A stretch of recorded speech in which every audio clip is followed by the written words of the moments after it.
allegiance to. I used to be a member of the Conflight, but it's also I work with them every day now in the capacity that we're in the support group.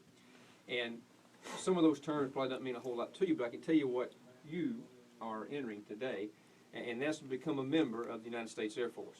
We're an Air National Guard unit, but you see we wear the uniform. We are members of the Air Force, and that's what you're enlisting and joining today.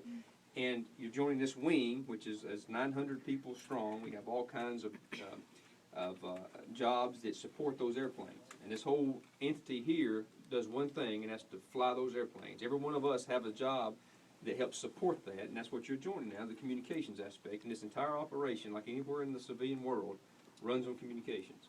In the world you're going in, you got fellow communicators here. You're responsible for all the computers on this base and all the internet connectivity, the local area network connectivity, air-to-ground radios, commercial telephones, everything down to cell phones, Blackberries, anything we've got here, your domain will touch it, and it's a critical part of our mission. And so we're so proud today that you're joining that. I'm very happy the family members are here, and I'm going to ask in just a moment for the family members to have an opportunity to ask any questions. Before we begin, I want to ask you, have you got any questions at all about what you're fixing to do? Is there anything on your mind, any concerns? Now's the time to ask. Okay, that's great. That's great. Does the family have any questions about what's going to happen? Do you feel that all your questions have been answered? Is there any information that you feel that you don't have? I hope that that's not the case, because the reason I say that, what's fixing to happen in just a moment, it's a very, very brief oath of enlistment. But it's a binding contractual agreement between you and us. And when you take this, you will immediately be a member of this wing and of the Air Force and the Alabama Air National Guard. And because of that, it's a two-way commitment. It's a contract, we call it, when you sign it. And we hold you to it. There are certain standards that you're going to have to be held accountable to. Anything from the length of your hair to fitness standards, to your schools that you'll go to complete your technical training, your basic training, those kind of things. But in return, there's a significant amount of benefits that you'll receive. And I promise you, I've been here 25 years, and I will tell you I have received so much more back than I've ever put into the organization. It's something you'll never regret doing. From an educational benefit standpoint, those are your benefits to use, and I hope you do it. The opportunities for travel. You'll be immediately eligible for health insurance, and to a young person that may not mean a whole lot, but to your parents and an older person it means a whole lot, so you can sign up for that. You'll be able to travel the world, literally. You came from Warrior originally, I came from Tarrant City originally, and I never thought in my life I would have the opportunity to go to the places I've gone only because of being part of this unit. And when those planes leave, we go with them and we do the mission. And when our mission is done, your time is your time. So if you're in England, Germany, wherever you are in the world, you get a chance to get out and be a part of it. So I encourage you to participate in this unit as much as you possibly can. Now, if nobody has any questions, what's going to happen here in just a moment, we have two flags here. You're not taking the oath to me. I'm simply the person that's going to administer the oath you're going to take to this flag, and they represent the Constitution of the United States and the President and the Governor. You say, well, why we got two flags? Well, I just want you to be aware of that, as I said, you're joining the National Guard of Alabama, too. So not only members of the Air Force, members of the National Guard. And we got called out for the big tornadoes that came through last April a year ago, and we didn't get tasked for these past ones, but we were close to. And so we have that responsibility, that duty, if you will, just to both of them, to the President, the Governor, to the nation, and to the state. And so as long as you're aware of that, that's what's going to take place. Okay. Last chance. Any questions? Okay. Yes, ma'am. Will she be safe the whole time? She will be safe, I promise you. I say this to y'all, and I tell it to all the parents, just so you can rest assured. My son is 15, and in 3 years, I hope to have the honor and privilege to do the exact same thing to him. And I can't pay any other compliment to any organization, even more so than my own membership, than to have my own children come in. So I promise you, I want my kids to be a part of this unit, and I hope that gives you some solace to know she's joining a great wing and a great mission in this wing. So she'll be well taken care of. Chief Rod will look after her, I'm sure. Anything else? That's fine. That's what we I'm know. just curious how we get to communicate with her. Through your office, or through her directly, or how do we?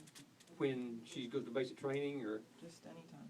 If we ever need to get a hold of her or something. out here, yes, ma'am. She'll have a number. Once she goes back to basic training and test school, she says it just like a desk number anywhere else. It's just I don't say it's a desk job. It's not. But on drill weekends and when she's out here for active duty, she'll have a lot of freedom. Now, when you go to basic training, You don't have a lot of freedom. And I'll tell you, we've had some family members here who their children have gone to basic training and they don't hear from them for a week, and they get concerned. But I promise you, when she's at basic training, she's well supervised. She'll be well taken care of. 24 hours a day. Exactly, and if you don't hear from them, everything's okay. Everything's okay. But that's just something that every one of us have gone through. It's not fun. It's not. But it'll be challenging. It'll be rewarding. And once you're done with it, you'll look back and be glad that you did. Now, again, if I got through it, you can get through it. That's right there, I can tell you that. So once you get over that, I promise you, the rest of your career will be well worth it. Anything else? I'd like to say I'm proud of her. And you should be. I'm so glad to see this family out here, because this is a big day. Like I said, what I'm fixing to do here is just very brief, but it's important, and it's a big day in her life. And 25 years from now, she'll be just like me. She'll be a well-ingrained part of this unit. Look back and think about this day and the people that were here, and be so glad you made this commitment to us. All right. If there's nothing else, then I want to ask you to face these flags, and if you'll raise your right hand and repeat after me. Say aye and state your full name. I, Christa Victoria Croswell, Of my own free will and accord, of my own free will and accord, do solemnly pledge allegiance to do solemnly pledge allegiance to the flag of the United States of America, the flag of the United States of America, and that I will support and defend the Constitution of the United States and that I will support and defend the Constitution of the United States and the Constitution of Alabama and the Constitution of Alabama against all enemies, against all enemies, foreign and domestic, foreign and domestic, that I will bear true faith and allegiance to the same, that I will bear true faith and allegiance to the same, and I will obey the orders of the President of the United States and I will obey the orders of the President of the United States and the Governor of Alabama, and the Governor of Alabama, and obey the orders of the officers appointed over me, and obey the officers appointed over me, over me, according to law and regulations. according to law and regulations, So help me God. so help me God. Congratulations. That's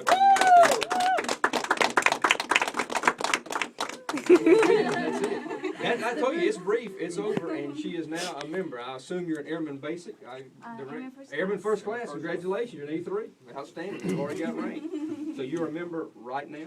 You're pulling drill right now. So I encourage you to enjoy this day, and then we'll get you indoctrinated in the rest of the wing as this weekend progresses. Just two last quick things I want to share with you, and then I'll depart out, and the family y'all can get back to what you need to do here. Now, at this point in time, the recruiters are through with you. Now, that's not only derogatory, but they've done everything they need to do to get you here. Now, the people you're going to meet the rest of the day in the hallway here in personnel and in finance, these are the people that will be impacting your career and who you need to start dealing with. And any questions you have about training, upgrade training, assignments, reassignments, promotions, any of those kind of things. You've got personnelists here that can answer it. You've got good leadership in your squadron that can answer it.